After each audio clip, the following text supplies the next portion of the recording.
Muy buenas a todos los que estén escuchando este podcast. Mi nombre es Samuel David Mogollón Aparicio.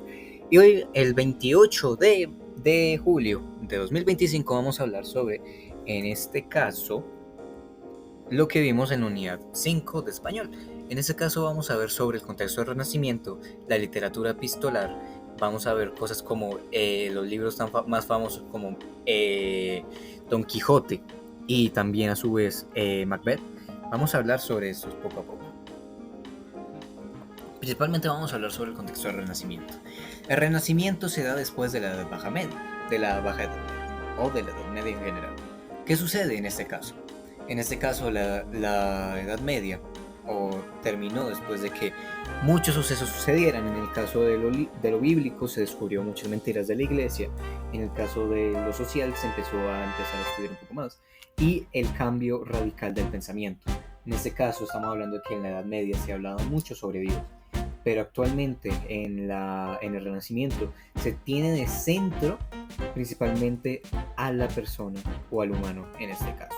En este caso el humano es lo principal que tiene el mundo y es lo principal que debe regirse en este caso para los que estaban en el Renacimiento. ¿Qué sucede?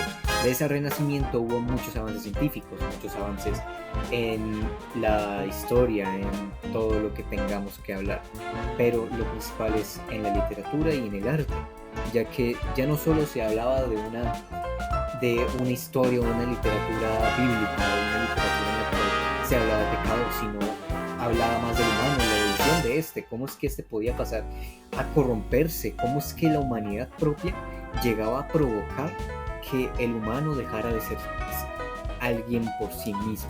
Y eso podemos verlo en obras como Macbeth, en donde se habla sobre la tragedia de un humano que se está corrompiendo poco a poco.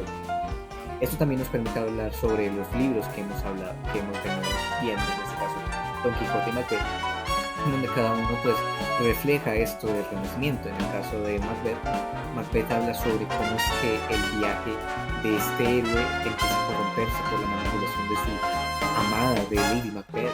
Habla de cómo es que el destino y el libre albedrío empiezan a chocar dentro de Macbeth, cómo es que se está corrompiendo por su propia ambición, cómo es que está cayendo en la locura por esto mismo. En el caso de Don Quijote habla más que nada sobre una sátira en donde habla sobre cómo es que el humano por una obsesión puede volverse loco, pero a su vez esa locura puede llegar a reflejarse mucho. La sátira de Don Quijote habla sobre las novelas de caballería, cómo es que estas pueden llegar a ser absurdas dentro de lo que cabe, cómo es que estas reflejan algo distinto al ser humano, siendo que actualmente por ejemplo, Don Quijote habla sobre cómo es que a pesar de todo, Don Quijote tiene unas muy buenas ambiciones, busca hacer el bien, no busca hacer el mal. Y eso contrasta más que nada cosas como con Sancho Panza y con él mismo, donde cada uno habla de distinta forma de lo que ellos buscan. Sancho Panza busca la riqueza que Don Quijote le prometió, ya que él necesita ese dinero, pero Don Quijote busca su vida, busca lo que él quiere, no lo que el mundo le pide. Ahora podemos hablar sobre la literatura epistolar o el texto epistolar. ¿Qué es este texto principalmente y por qué es tan importante en lo que hemos visto actualmente? Principalmente este texto se presenta mayormente como una carta ya sea de una carta de amor, una carta de denuncia o demás. Eso principalmente se establece para tener una comunicación entre un emisor y un receptor, en este caso 2 personas o más personas en este caso. En el caso de estas cartas, principalmente se utiliza el uso de la primera persona, puede llegar a ser informal o formal, y pues dependiendo del contexto, además de tener una estructura de que primero va el lugar, la fecha, el segundo el saludo, el tercero el cuerpo del contenido, despedida y firma. Listo. En este caso eso sería principalmente las funciones de este texto epistolar, es ser una forma, una fuente de información, una fuente de expresar sentimientos, una fuente de denunciar a algo o a alguien. También pues puede llevarse a cabo una obra literaria, en este caso como una novela epistolar, o también dentro de las literaturas se puede utilizar como un recurso en el que 2 personajes estén hablando, en este caso. A su vez también nos da, gracias al texto epistolar, nos da la carta de denuncia. El tipo de carta que es un tipo de carta formal, en donde la persona que está escribiendo o demás personas expresa principalmente una queja, inconformidad, denuncia sobre una situación problemática que afecta a una comunidad, una institución o el entorno social.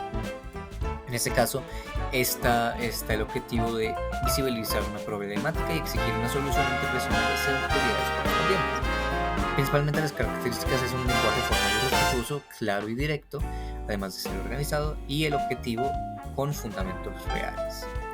Creo que eso no sería nada más por mencionar, aparte de dar una conclusión de que todo lo aprendido en nuestra unidad nos da un buen sabor de boca, ya que no solo nos permite saber qué hacer dentro de lo que tenemos en el día a día, sino a su vez también si queremos dedicarnos a una literatura o queremos escribir algo, podemos verlo y decir, hey, esto lo aprendí en clase y esto me puede servir para tal y tal cosa. Así que sin nada más que decir, muchas gracias, mi nombre es David Mogollón y nos vemos para la próxima.